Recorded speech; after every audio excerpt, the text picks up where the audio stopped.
Ya, Assalamualaikum warahmatullahi wabarakatuh. Selamat pagi semuanya.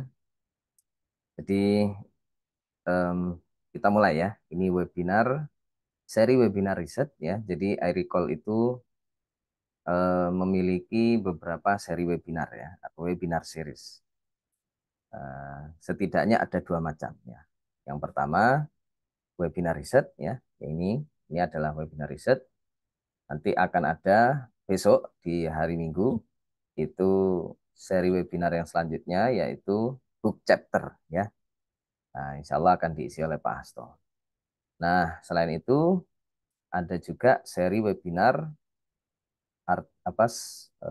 apa namanya simulasi apa kok lupa aku.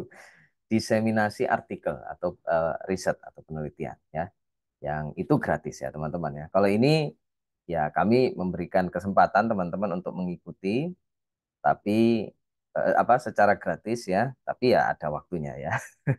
Karena yang riset ini saya kira perlu ada investasi, terutama agar Anda menghargai ilmu ya yang akan Anda dapatkan ya. Gitu ya. Kalau yang seri webinar diseminasi riset ataupun artikel ya itu gratis ya. Karena itu sebagai wadah untuk teman-teman mengaktualisasikan risetnya atau penelitiannya. Kalau ini ada ilmu ya. Jadi mudah-mudahan Anda paham ya. Jadi agar ilmu yang Anda dapatkan berkah gitu ya dan bermanfaat ya. Jadi perlu adanya apresiasi ataupun penghargaan berupa investasi ya. Oke, jadi I recall sekarang ya atau saya kayaknya sudah harus mulai untuk beralih kepada kurikulum selanjutnya ya atau ya kurikulum peneliti ya. Jadi I recall itu kan ada kurikulumnya. Ya, yang kelas pertama itu book review, kelas kedua itu systematic literature review, kelas ketiga. Nah, ini baru kelas ketiga ya. Sebenarnya kemarin ada kelas ketiga tapi kayaknya agak sulit di dalam hal akses data gitu ya, yaitu review test. Maka itu saya sementara saya pending ya karena itu agak susah akses kepada soal-soal tesnya ya. Kemarin sebenarnya kita sempat mencoba untuk mengajak kerjasama badan bahasa ya. Undangannya secara terbuka ya, tidak resmi. Kami tidak menyampaikan atau mengirimkan surat secara resmi ya, karena eh, ya mungkin mereka mintanya harus ada surat undangan secara resmi gitu ya dari iRecall. Tapi tidak ada respon ya, yang secara terbuka itu ya sudahlah ya. Oke, jadi untuk artikel review test itu sementara dipending ya. Jadi untuk kelas 3 pada kurikulum peneliti ya itu peneliti iRecall itu adalah autoetnografi. Dan ini merupakan metode penelitian ataupun artikel ya yang pertama yang berbasis data. Gitu teman-teman ya. Em, jadi kalau penelitian ataupun riset ya dan juga yang tujuannya untuk publikasi Scopus, kami menyarankan Anda mengawali dari ini ya, autoetnografi atau dalam bahasa Indonesia berarti otoetnografi ya. Kenapa? Karena diantaranya ya karena metode penelitian ini ya yang berbasis data ini sangat mudah ya, insya Allah ya. Kenapa? Akses datanya mudah sekali. Kenapa? Karena datanya itu berasal dari diri sendiri gitu loh. Nah, kalau datanya itu dari diri sendiri ya nggak ada kesusahan ya, nggak sulit kita mendapatkannya karena kan dari kita sendiri. Nah, itu yang menjadi pertimbangan kenapa iRecall menyarankan bagi Anda para peneliti pemula dan juga yang baru pertama mencoba memasuki dunia Scopus itu mencoba autoetnografi dulu ya. Belum ke studi kasus, belum ke naratif, belum itu nanti ya. Jadi kalau yang datanya itu berasal dari orang lain itu nanti dulu ya. Karena itu nanti ada etika penelitian gitu ya. Terus nanti harus ada consent form dan seterusnya. Ini yang agak susah ya. Nah, kalau ini kan enggak, karena ini berasal dari diri sendiri. Jadi sangat mudah sekali ya. Jadi kami menyarankan Anda kalau ingin menulis artikel berbasis data atau riset berbasis data, mulailah dari autoetnografi. Oke, lanjut ya. Ya, pada hari ini kita akan membahas empat ini ya. Yang pertama, saya akan memperkenalkan tentang riset ataupun penelitian yang berbasis data. Itu apa saja. Yang kedua, apa sih riset autoetnografi itu ya? Secara definisi, secara apa teori gitu ya, dan seterusnya. Terus nanti saya juga akan, ini yang paling penting ya, karena tidak semua jurnal itu menerima artikel autoetnografi ya. Karena kenapa tidak semua jurnal? Karena ya yang namanya editor-editor jurnal ini yang juga merupakan peneliti, yang juga merupakan apa ya ilmuwan gitu ya, mereka kan juga memiliki preferensi gitu ya dalam hal metode penelitian dan seterusnya. Dan itu biasanya sifatnya apa ini namanya eh, apa namanya ya bukan kolaboratif ya apa ya pokoknya ini ya seluruh editor yang ada di situ itu hampir-hampir memiliki preferensi metode penelitian yang sama gitu ya. Nah, di luar itu mereka biasanya tidak mau. Contoh ya, mereka lebih suka penelitian, metode penelitian kualitatif ya, maka hampir-hampir mereka tidak akan mau menerima artikel yang metode penelitiannya adalah kuantitatif gitu. Ada yang seperti itu ya. Dan seperti ini juga ya, mereka merupakan peneliti eh, apa yang mereka lebih suka metode penelitian studi kasus gitu ya, interview, observasi, terus apalagi eh, apa ya naratif gitu dan seterusnya.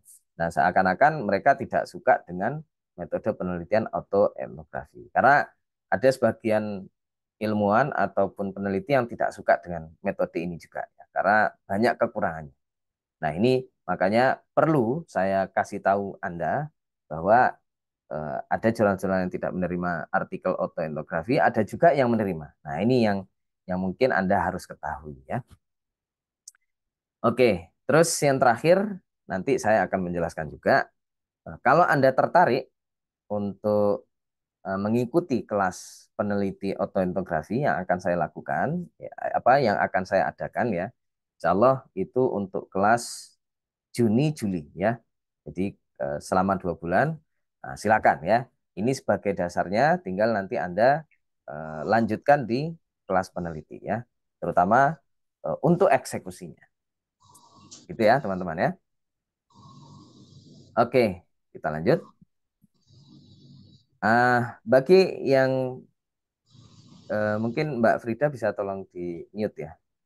Yang belum mengenal ya saya merupakan presiden dan juga mentor utama di eh, organisasi ini ya, di Indonesian Researchers for Language Learning and Teaching ya.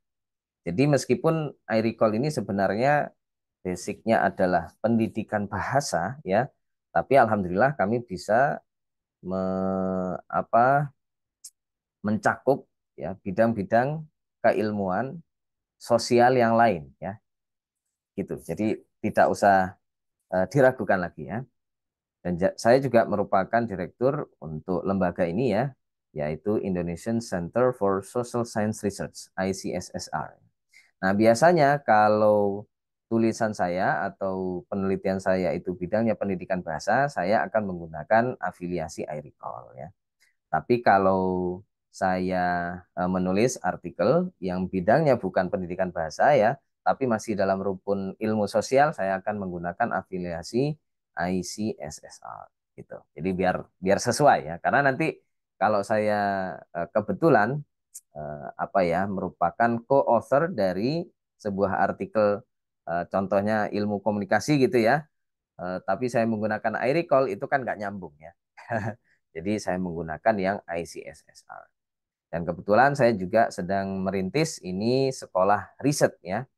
Eh, Masih belum berjalan karena ini masih kendala apa namanya finansial dan seterusnya ya. Nanti ya mudah-mudahan bisa terrealisasi. Oke, kita mengenal ini dulu teman-teman ya. Eh, Penelitian ataupun riset berbasis data. Sebenarnya ini sudah cukup umum ya. Jadi semua Anda mungkin akademisi, mahasiswa maupun dosen sudah tahu ya. Setidaknya penelitian berbasis data itu ada tiga teman-teman ya. Yang pertama kualitatif, yang kedua kuantitatif, yang ketiga metode campuran ya, mixed method. Ya. Mixed method itu bisa kualitatif kuantitatif gitu ya, wawancara dibarengi dengan survei gitu ya, atau biasanya survei dulu baru wawancara. Kadang kualitatif kualitatif gitu ya, kualitatif kualitatif itu contohnya mungkin menggabungkan antara studi kasus dengan naratif gitu ya dan seterusnya, atau kuantitatif kuantitatif yaitu mungkin apa ya, survei sekaligus eksperimental mungkin ya. Nah, kita nggak tahu ya. Oke, tidaknya ada tiga itu ya. Kita fokus saja kepada ini ya, kualitatif ya. Jadi nanti mengerucut sampai kepada autoetnografi. Penelitian-penelitian kualitatif itu ada banyak sekali ya. Di antaranya ya ada yang disebut dengan etnografi ya. Terus ada grounded theory, ada naratif, ada studi kasus begitu ya. Nah, autoetnografi itu merupakan cabang dari etnografi. Ya, kalau penelitian etnografi itu kan apa basicnya adalah kita sebagai peneliti yang merupakan outsider ya atau orang luar itu apa masuk ke dalam sebuah komunitas ya atau grup apa ya masyarakat yang ingin kita teliti begitu ya. Outsider becomes insider. Nah, gitu ya, itu etnografi. Nah, salah satu cabang dari etnografi itu adalah autoetnografi. Nah, apa ya? Eh, yang awalnya outsider ya, kita karena kita meneliti diri sendiri, maka ini merupakan outsider slash insider gitu ya. Jadi eh, apa ya? Orang luar yang merupakan orang dalam. Nah, begitu gimana ya? Itu kira-kira ya, secara kasarnya. Nah, sekarang kita fokus kepada autoetnografi. Apa itu autoetnografi? Ya, autoetnografi itu adalah sebuah genre ya, penulisan ataupun riset yang sifatnya autobiografi. Nah, autobiografi kalau Anda tahu ya, kan ada itu ya buku-buku autobiografi, yaitu buku-buku yang berisi apa ya biografi seseorang, tapi yang nulis itu adalah orangnya sendiri. Nah, itu autobiografi. Nah, autoetnografi itu juga seperti itu ya. Jadi penelitian yang tapi penelitian itu terhadap dirinya sendiri begitu ya kira-kira ya. Nah, ini yang menunjukkan berbagai lapisan eh, apa ya consciousness ya atau pemahaman yang menyambung kepada apa yang menyambungkan gitu ya apa pribadi kepada budaya gitu. Jadi apa etno itu kan apa ya budaya begitu ya. Nah, terus jadi bagaimana pribadi ini ya jadi menyambungkan diri kita sebagai orang gitu ya sebagai pribadi kepada budaya gitu kira-kira ya. Nah, etnografer ya, yaitu orang atau peneliti etnografi itu pertama melihat dari apa apa ya kacamata etnografi secara umum ya. Jadi contoh mungkin ya, saya ingin meneliti bagaimana saya eh, apa bertransformasi dari seorang peneliti pemula menjadi peneliti yang apa ya, yang advance gitu ya, yang lebih baik. Nah, nah itu nanti bisa dilihat secara umumnya bagaimana ya, bagaimana proses pengembangan profesi peneliti ya dari pemula menjadi yang advance gitu ya, atau yang lebih bagus. Nah, berdasarkan ini ya, fokusnya terhadap apa aspek-aspek budaya dan sosial ya, berdasarkan ini apa namanya pengalaman pribadi, gitu ya. Terus setelah itu nanti mereka ya lanjut kepada bagaimana vulnerable self ya. Jadi bagaimana apa ya vulnerable self itu ya. Kita kan yang namanya manusia pasti ada kelemahan, ada kekurangan gitu ya. Dan nanti pada akhirnya eh, apa ya kelemahan itu bagaimana bisa kita lalui begitu ya. Kita apa atau tantangan-tantangan itu bisa kita lalui hingga kita bisa menjadi pribadi yang lebih baik tadi ya. Jadi kalau dari peneliti pemula menjadi peneliti yang lebih bagus. Nah, itu menariknya autoetnografi. Oke, nah penelitian autoetnografi ini ada banyak macamnya ya. Ada yang autoetnografi ya. Autoetnografi itu berarti satu orang ya. Jadi satu peneliti meneliti dirinya sendiri ya, hanya satu orang. Terus selanjutnya ada juga yang duo etnografi. Duo etnografi itu jadi meneliti diri sendiri tapi apa ada dua orang di situ ya, dua peneliti ya saling berinteraksi, saling menjelaskan bagaimana mereka meneliti mereka berdua gitu. Biasanya contoh begini ya, saya sekarang sedang menulis artikel yaitu bagaimana saya menjadi mentor dengan murid saya ya yang menjadi bimbingan saya gitu. Nah, ini adalah proses duo etnografi namanya. Saya nanti di artikel itu menjelaskan bagaimana proses saya membimbing dia, terus dia bagaimana dia menerima bimbingan dari saya atau bagaimana proses interaksi ini terjadi. Nah, itu duo etnografi. Terus yang terakhir ada juga collaborative autoetnografi. Artinya apa?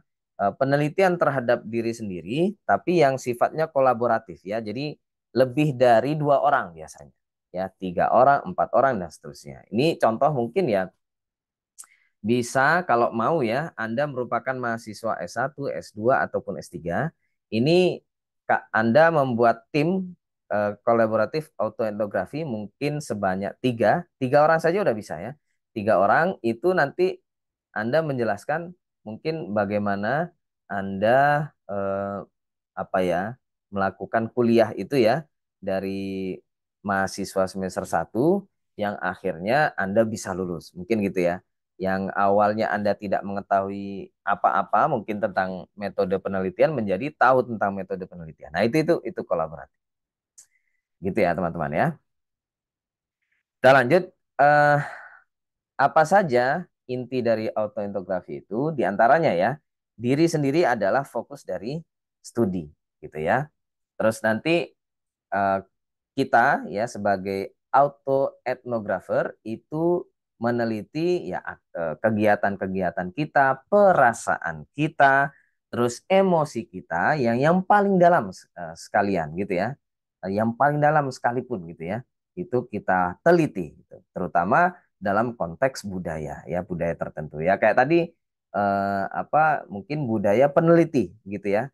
Jadi bagaimana kita masuk ke dalam satu circle peneliti yang advance gitu ya. Nah, itu yang kita bahas dalam artikel kita ataupun dalam penelitian kita.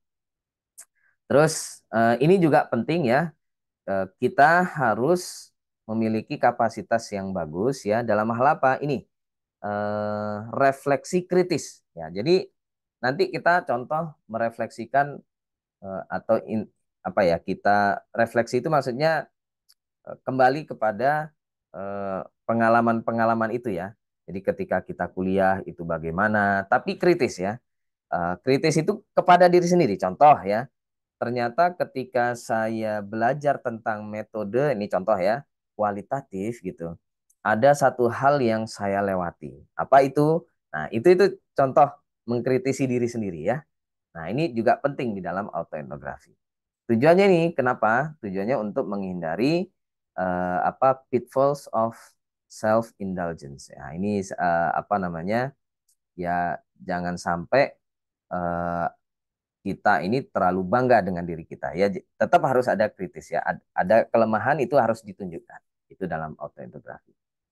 Terus ini juga yang sangat penting sekali ya teman-teman ya, yaitu bagaimana Anda menyajikan data secara inovatif. Nah, itu nanti ya. Terus yang paling utama juga adalah apa dampaknya kepada pembaca ya dalam Anda apa memasukkan atau membawa mereka ke dalam pengalaman Anda, gitu ya. Ini sangat penting sekali. Ini mudah dalam akses datanya, tapi tidak mudah juga dalam ini tadi ya menyajikan data, terus menyajikan ini refleksi kritis kita. Itu agak susah biasanya ya. Oke, ini yang paling utama juga ya. Sumber datanya adalah bisa ini ada autoetnografi yang kita berdasarkan ingatan saja ya. Itu bisa. Itu nanti mungkin ya Anda membuat tulisan kayak diary gitu ya. Anda tulis gitu ya, seingat Anda.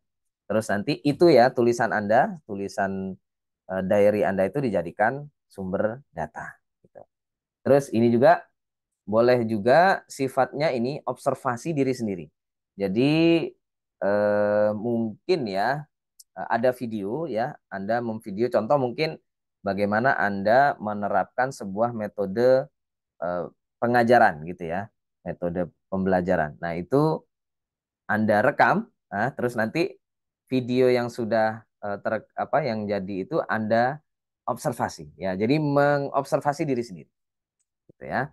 Terus bisa juga begini, data refleksi. Refleksi itu ya bisa apa namanya? Tadi ya, Anda menulis eh, refleksi terhadap kegiatan-kegiatan Anda. Nah, begitu kira-kira ya. Dan ada juga data-data yang lain. Analisisnya ya bisa menggunakan preliminary ya. Terus nanti ini ya mengedit representasi apa bagaimana ya terutama cara Anda membawa pembaca artikel kita atau penelitian kita agar ya ini mirip-mirip dengan novel ya. Jadi pembaca itu dibawa ke dalam imajinasi gitu ya, agar mereka paham situasinya gitu ya, situasi yang ada dalam penelitian kita gitu ya. Terus nah ini juga hal biasa ya kalau di kualitatif ada namanya analisis tematik ya, dan juga mungkin ada apa ya data-data yang fraktur ya. Fraktur itu mungkin artinya yang terpecah-pecah gitu ya, yang penting untuk disajikan. Nah, ini cara menyajikannya ya tulisannya itu bisa berupa dialog ya. Dialog itu kalau duo etnografi itu biasanya datanya dialog ya. Jadi contoh dialognya bisa bisa conversation ya. Jadi saya berbicara dengan rekan saya begitu ya. Saya sebagai mentor itu bisa direkam ya. Ini contoh mentor dengan bimbingan itu nanti setiap bimbingan itu direkam ya. Jadi saya ngomong begini, dia ngomong begitu, gitu responnya, gitu. Itu bisa, itu data. Terus bisa juga story ya atau cerita gitu ya. Jadi bisa dari diri sendiri, bisa nanti multiple ya. Jadi cerita dari eh, apa beberapa penulis itu ya, itu nanti disajikan begitu. Kadang juga ada puisi, kadang ada juga ini ya, gambar ya, gambar lukisan, apa namanya, ya gambar gitu ya, atau video dan seterusnya. Terus ini banyak sekali ya, jadi ada kombinasi juga bisa, bisa dialog, bisa cerita juga dan seterusnya ya. Oke, ini kalau pasti sini saya kurang tahu ya, ya mirip-mirip ya, juga cerita juga begitu ya. Oke. Eh, ini juga yang penting Anda ketahui, apa sih manfaat dari autoetnografi ya? Terutama ini, kenapa kita memilih meneliti diri sendiri? Karena isu ataupun topik yang kita angkat itu sangat sulit ya. Jadi karena kan ini membahas emosi ya, perasaan. Tidak semua orang itu bersedia untuk apa ya, reveal gitu ya, untuk mengungkapkan perasaannya. Contoh ya, ini saya lagi nulis artikel etnografi tentang perasaan saya kuliah S3 selama 6 tahun tidak lulus-lulus ya gitu ya. Nah, ini kan sangat sensitif gitu ya.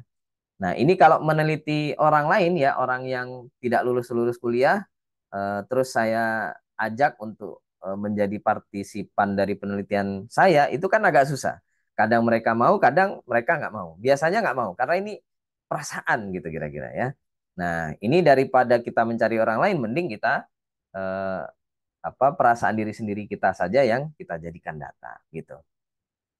Terus ini juga yang menjadikan peneliti ini transparan ya. Transparan itu penelitian itu teman-teman tidak harus perfect gitu ya, sempurna. Nggak ada penelitian yang sempurna.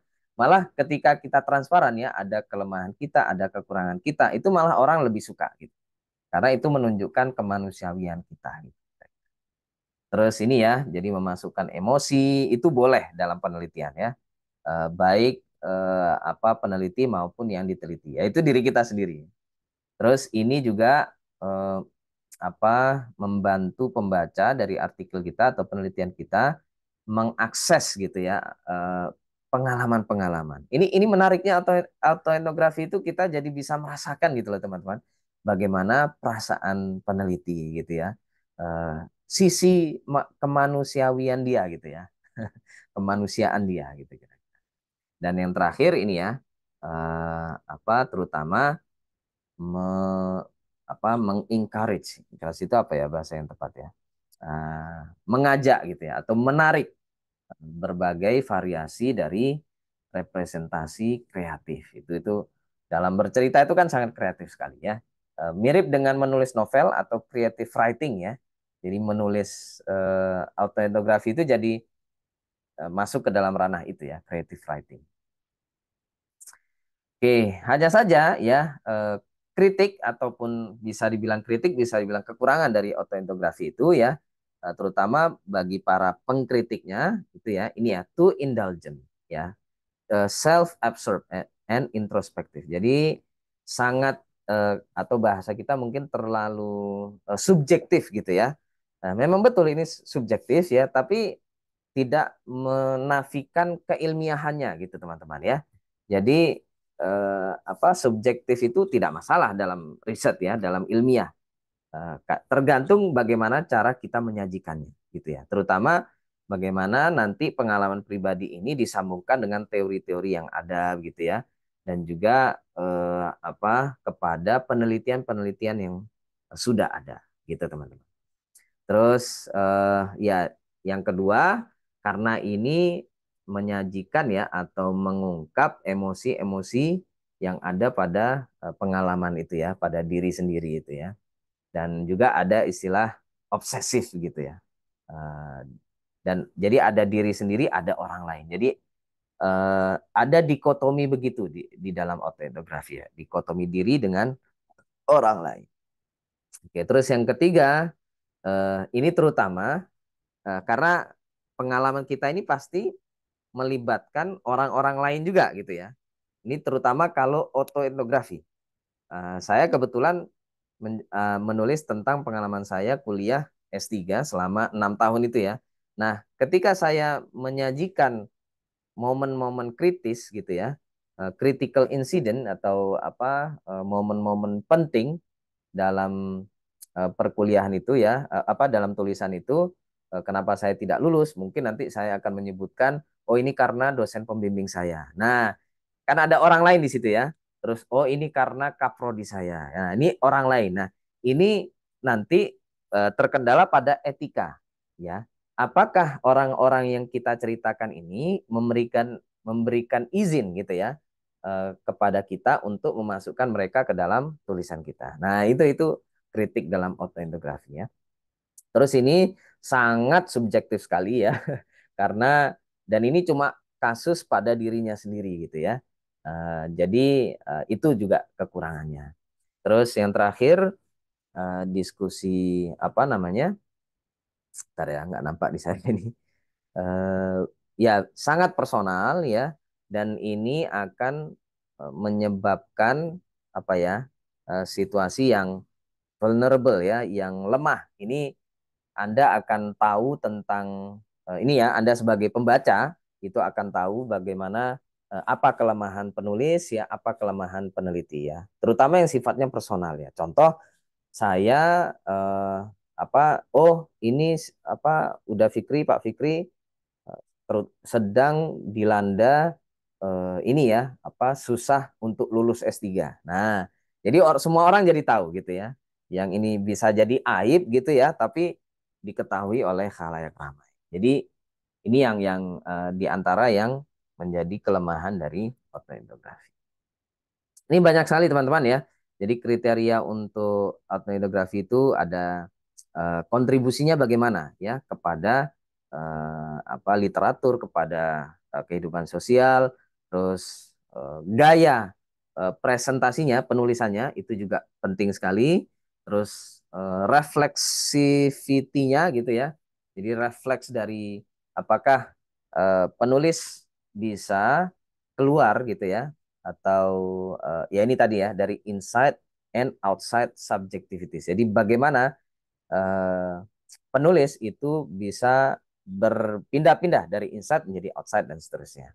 Ya, dan ini juga apakah dampak emosionalnya eh, apa ya? Apa dampak emosionalnya kepada pembaca? Itu juga penting ya dalam menulis autoetnografi. Itu teman-teman ya. Nanti kalau ada yang mau ditanyakan langsung saja di chat ya. Eh, biar mungkin nanti saya bisa jawab ya ketika Zoom ini nanti. Oke, ini yang paling penting teman-teman. Jurnal-jurnal apa saja yang menerima artikel autoetnografi ya? Tidak semua teman-teman. Nah, yang pertama, ini yang sangat saya sarankan. Anda kalau menulis artikel autoetnografi, yang pertama adalah ini, International Journal of Qualitative Studies in Education. Ini jurnalnya Q2. Dan sampai detik ini banyak artikel autoetnografi yang apa namanya diterbitkan oleh jurnal ini ya. Ini nanti akan saya tunjukkan di slide selanjutnya ya. Dan apa untuk WOS-nya itu ESCI ya. Bagus ini, banyak sekali artikel-artikel autoetnografi yang terbit di sini. Apapun bidang keilmuan Anda ya. Yang paling penting ini, yang penting Anda bidangnya pendidikan gitu teman-teman ya. Kalau pendidikan bahasa boleh juga apalagi ya. Terus selanjutnya Asian Englishes ini bagi Anda yang bidang keilmuannya adalah bahasa Inggris ya. Baik linguistik maupun pendidikan bahasa Inggris. Bisa ke sini ya. Ini Q1 dan juga ESCI kayaknya. Nah, gini teman-teman ya. Oke, selanjutnya ada Language, Culture, and Curriculum. Ini juga masih bahasa, linguistik, ataupun pendidikan bahasa. Anda bisa ke sini ya. Dia Q1 dan ya Pak Guru nanti insya Allah akan saya share ya. Ini apa ini? SSCI. Ini bagus banget ya jurnal ini ya. Untuk psikologi, nah ini psikologi. Nah ini yang paling penting teman-teman. Autoetnografi itu merupakan metode penelitian sebenarnya yang ditemukan oleh para peneliti di bidang psikologi ya. Jadi pasti banyak sekali ya. Karena ini kan tentang perasaan, tentang emosi, itu kan sangat psikologi banget ya. Nah, itu banyak sekali jurnal-jurnalnya ya, nggak usah khawatir. Ini saya tunjukkan yang Q1 aja atau yang terkenal dulu ya. Jadi mereka sangat menerima artikel autoetnografi. Ya, ini Counseling Psychology Quarterly, ini Q1 dan juga ESCI. Ya, ESCI jadi ya masih lumayan lah terindeks WOS atau Web of Science. Terus masih psikologi lagi ada Qualitative Research in Psychology. Ya, dari judul atau dari nama jurnal saja ini udah jelas ya. Jadi semua artikel atau penelitian yang berbasis kualitatif itu pasti dia terima ya. Dan otomatis kayaknya dia tidak akan menerima artikel kuantitatif ya. dan juga mungkin termasuk mixed method juga nggak mau. Dia harus kualitatif ya. Jadi ada jurnal-jurnal seperti ini teman-teman ya, yang secara spesifik hanya menerima metode-metode penelitian tertentu. Itu ya, ini Q1, SJR-nya lumayan tinggi ya, 439. Terus ini juga WOS-nya SSCI, sangat bagus sekali. Terus ada juga ini ya, bagi Anda yang bidang keilmuannya psikologi dan fokusnya kepada ini ya, terapi relasi ataupun pasangan ya. Oh ini nama jurnalnya salah kayaknya. Oh ini ya, kebalik ini. Ini harusnya yang Journal of Couple and Relationship Therapy yang ini ya. Mohon maaf ya, judulnya salah. Nah ini Q2 ya, terus WOS-nya ESCI. Ini juga menerima artikel autoetnografi. Sementara yang Journal of Loss and Trauma itu Q1 ya, SCR-nya lumayan 1 dan WOS-nya SSCI. Oke, itu teman-teman ya untuk psikologi masih banyak lagi sebenarnya. Ini saya kasih yang beberapa saja. Oke, contoh-contoh artikelnya yang autoetnografi dari jurnal-jurnal itu ini ya. Untuk International Journal of Qualitative Study in Education itu ini contohnya. Ini masih baru sekali ya, terbitan 2024 ya. Dan ini autoetnografi. Jadi penelitiannya berapa orang? 1 orang saja ya. Ini penelitian autoetnografi tentang ini ya. Kebetulan pendidikan bahasa Inggris. Ini Pak Hasto, Pak Sayid mungkin bisa mencoba ini ya. Yaitu tentang paradoks identitas. Ini biasanya autoetnografi itu karena tentang emosi, tentang apa ini namanya eh, perasaan gitu ya, dan juga identitas. Biasanya kan kita kenapa melibatkan perasaan itu karena melibatkan identitasnya. Contoh, apa? Kenapa kok saya contoh di penelitian saya, kenapa kok kuliah saya tidak selesai-selesai? Karena menyangkut identitas saya sebagai peneliti pemula gitu ya, yang tidak disadari oleh dosen pembimbing saya, begitu ya. Jadi itu menyangkut identitas itu, ya, yaitu peneliti pemula. Nah, tidak disadari maksudnya apa? Karena si dosen pembimbing ini tidak menyadari saya sebagai peneliti pemula, jadi saya dilepas saja begitu, begitu ya. Nah, itu di antara kaitan antara perasaan dengan identitas.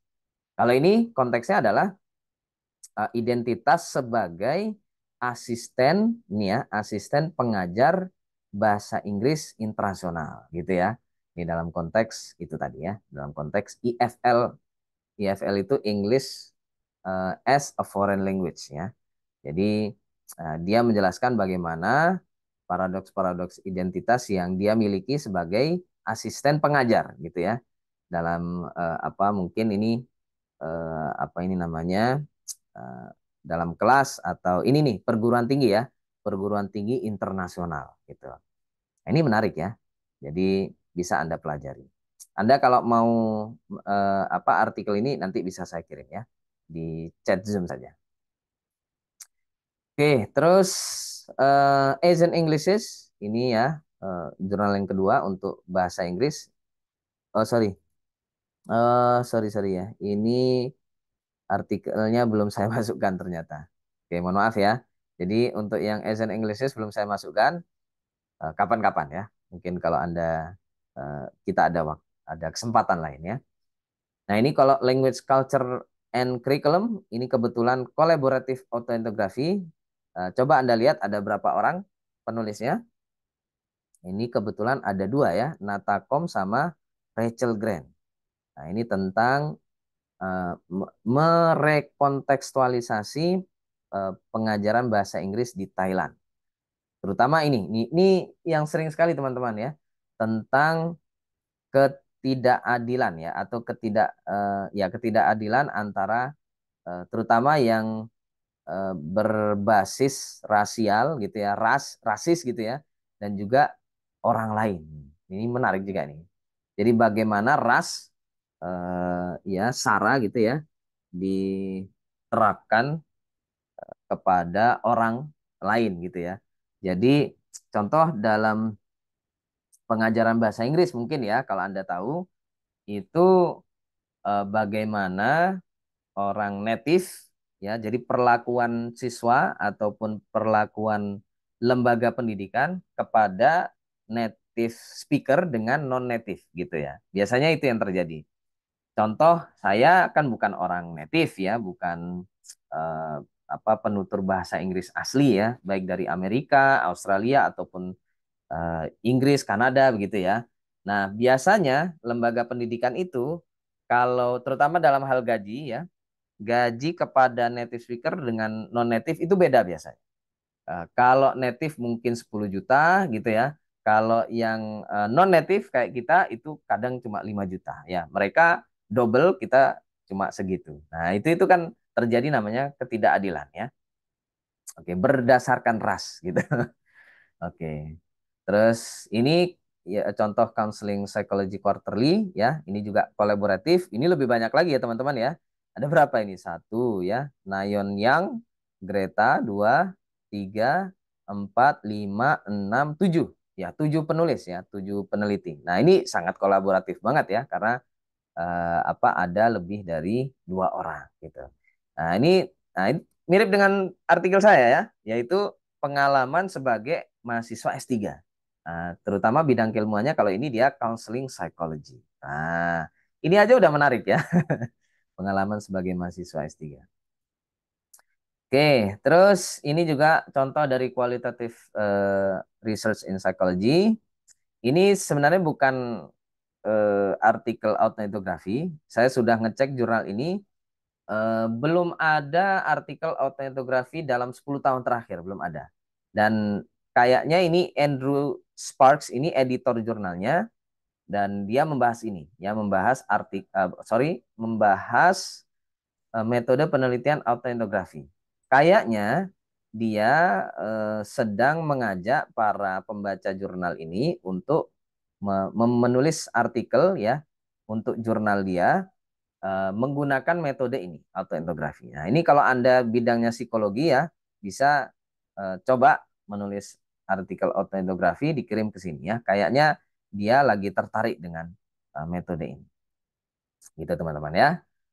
Ini oh ini beda ya. Sorry judulnya belum saya ganti, yaitu Journal of Loss and Trauma. Ini menarik ini teman-teman ya. eh ini kebetulan si Eric Mayer ini dicoba ya, saya lihat dulu. Ya, jadi Eric Mayer ini meskipun kayaknya sekarang dia menjadi dosen gitu ya, tapi sebelumnya ini a former police officer. Nah, jadi sebelumnya merupakan polisi ya, polisi. Nah, ini menulis artikel autobiografi tentang ini PTSD. PTSD itu ini post traumatic stress disorder ya. Jadi tentang bagaimana pengalaman pribadi dia menghadapi ini ya atau istilahnya bagaimana dia melalui penyakit PTSD ini ya, terutama eh, stres gitu ya. Kita ini kan pada waktu tertentu itu kan mengalami stres, mengalami trauma gitu ya. Kayak saya sekarang sebenarnya lagi stres ya, lagi trauma karena saya nggak lulus-lulus S3 gitu ya. Nah, ini menarik sekali ya. Kalau eh, dia menceritakan pengalaman dia sebagai ini ya mantan polisi. Wah, ini menarik sekali ya. Oke, terus ini yang Journal of Couple and Relationship Therapy. Nah, ini kalau Anda bidangnya psikologi dan terutama konsentrasinya pada ini ya relationship ya atau pasangan atau istilahnya apa? Biasanya kan ada itu psikiater yang khusus suami istri gitu ya. Jadi sebelum bercerai mereka ke psikiater dulu untuk konsultasi dan seterusnya. Nah, ini dia melakukan ini eh, artikel ini ya tentang ini pengalaman trauma reproduktif. Ini mungkin karena dua orang ini ya, coba dari namanya udah kelihatan ya, Clayton Briggins gitu ya. Terus Marjorie Briggins. Ini kalau di ini kebetulan orang Amerika ya.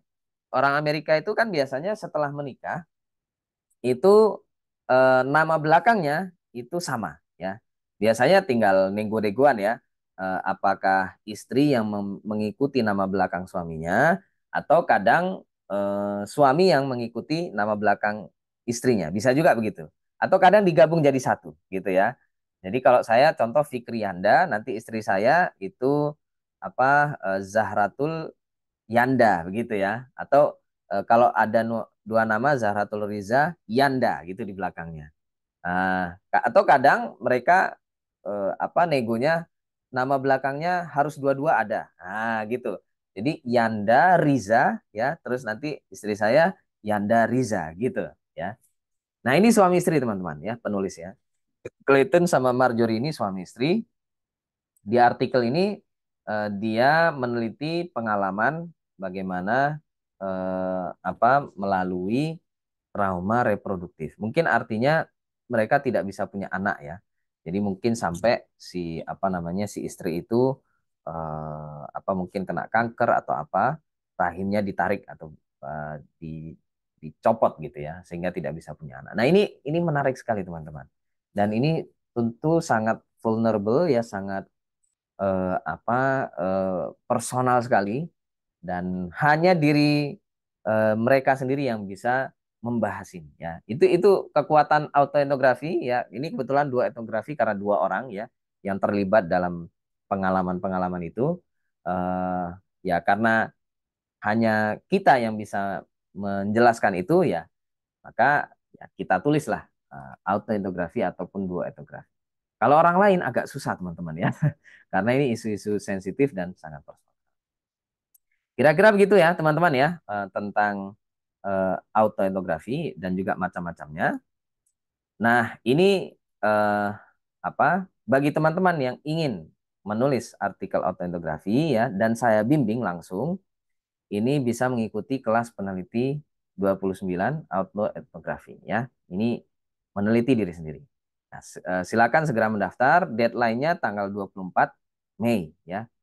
Dan kelasnya akan dimulai pada awal Juni sampai Juli teman-teman ya. Eh, Investasinya segini ya, tapi khusus bagi teman-teman yang mengikuti webinar ini ya, ada diskon teman-teman. Ini salah, ini bukan 200, yang betul adalah 500 ya. Jadi eh, untuk Anda yang mau mengikuti kelas saya berarti hanya 2,5 juta saja. Ya, silakan kalau tertarik. Ini sangat menarik teman-teman autoetnografi ini. Eh apa maksudnya? Karena begini teman-teman, kalau dalam penelitian itu ya, ini pengalaman saya pribadi ya, itu yang paling susah akses ke data sebenarnya. Jadi kayak dulu saya meneliti di kampus ya, itu kalau saya nggak punya teman di kampus itu susah loh kita meneliti ke sana, ya kan? Sekolah pun juga gitu. Kalau sekolah itu malah lebih ribet lagi, meskipun kita punya teman di situ ya, atau kepala sekolah itu teman kita sendiri, tetap harus ada surat izin dari dinas pendidikan. Gitu kan? Susah itu. Kecuali apa kepala dinas pendidikan itu teman kita ya, eh, kita nggak akan bisa itu mendapatkan izin ya, agak susah atau lama gitu dapat atau keluar surat izinnya. Nah itu teman-teman pengalaman saya. Nah biar Anda tidak mengalami hal serupa ya, kesusahan atau kesulitan mendapatkan akses, cobalah ini autoetnografi. Dan contoh-contoh yang tadi ya itu kan maksudnya sepele gitu ya, tentang pengalaman bagaimana melalui trauma sebagai tadi ya, sebagai polisi gitu ya, trauma mungkin menghadapi kriminal dan seterusnya, terus tadi menghadapi ini namanya trauma reproduksi itu tadi ya, tidak bisa memiliki anak, dan itu kan eh, cuma dari diri sendiri gitu, dan itu mudah sekali. Kayak tadi yang psikologi ada juga ya pengalaman menjadi mahasiswa S3. Nah, gitu teman-teman. Nah, jadi sangat saya sarankan Anda kalau mau memulai menulis artikel Scopus itu dari sini. Karena sangat mudah. Gitu ya, kira-kira teman-teman. Referensinya juga sudah ada di sini. Ini akan saya kirim di grup apa di chat ya. Gitu kira-kira. Ya, salam publikasi. Mungkin kalau ada pertanyaan saya persilakan. Silakan Mbak Frida.